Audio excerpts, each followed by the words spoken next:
Now Jethro, the priest of Midian, Moses' father-in-law, heard of all that God had done for Moses and for Israel his people, how that Jehovah had brought Israel out of Egypt.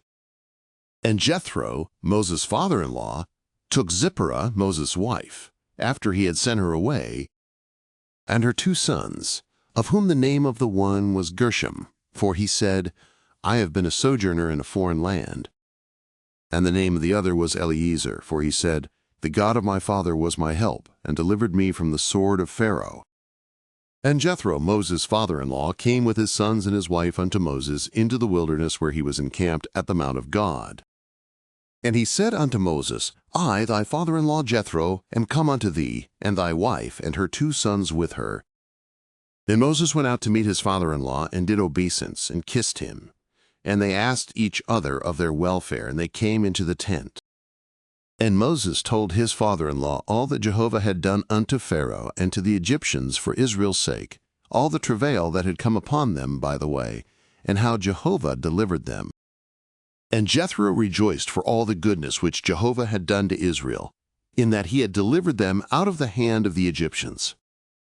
And Jethro said, Blessed be Jehovah, who hath delivered you out of the hand of the Egyptians, and out of the hand of Pharaoh, who hath delivered the people from under the hand of the Egyptians. Now I know that Jehovah is greater than all gods, yea, in the thing wherein they dealt proudly against them. And Jethro, Moses' father-in-law, took a burnt offering and sacrifices for God. And Aaron came, and all the elders of Israel, to eat bread with Moses' father-in-law before God. And it came to pass on the morrow that Moses sat to judge the people, and the people stood about Moses from the morning unto the evening. And when Moses' father-in-law saw all that he did to the people, he said, What is this thing that thou doest to the people? Why sittest thou thyself alone, and all the people stand about thee from morning unto even? And Moses said unto his father-in-law, Because the people come unto me to inquire of God.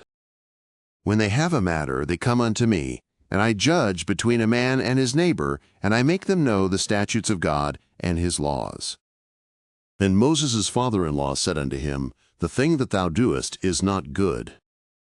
Thou wilt surely wear away, both thou and this people that is with thee, for the thing is too heavy for thee. Thou art not able to perform it thyself alone.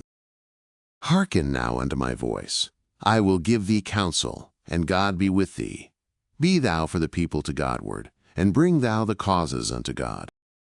And thou shalt teach them the statutes and the laws, and shalt show them the way wherein they must walk, and the work that they must do. Moreover, thou shalt provide out of all the people able men, such as fear God, men of truth, hating unjust gain, and place such over them, to be rulers of thousands, rulers of hundreds, rulers of 50s, and rulers of 10s. And let them judge the people at all seasons, and it shall be, that every great matter they shall bring unto thee, but every small matter they shall judge themselves. So shall it be easier for thyself, and they shall bear the burden with thee. If thou shalt do this thing, and God command thee so, then thou shalt be able to endure, and all this people also shall go to their place in peace. So Moses hearkened to the voice of his father-in-law, and did all that he had said. And Moses chose able men out of all Israel, and made them heads over the people, rulers of thousands, rulers of hundreds, rulers of 50s, and rulers of 10s. And they judged the people at all seasons. The hard causes they brought unto Moses, but every small matter they judged themselves. And Moses let his father-in-law depart, and he went his way into his own land.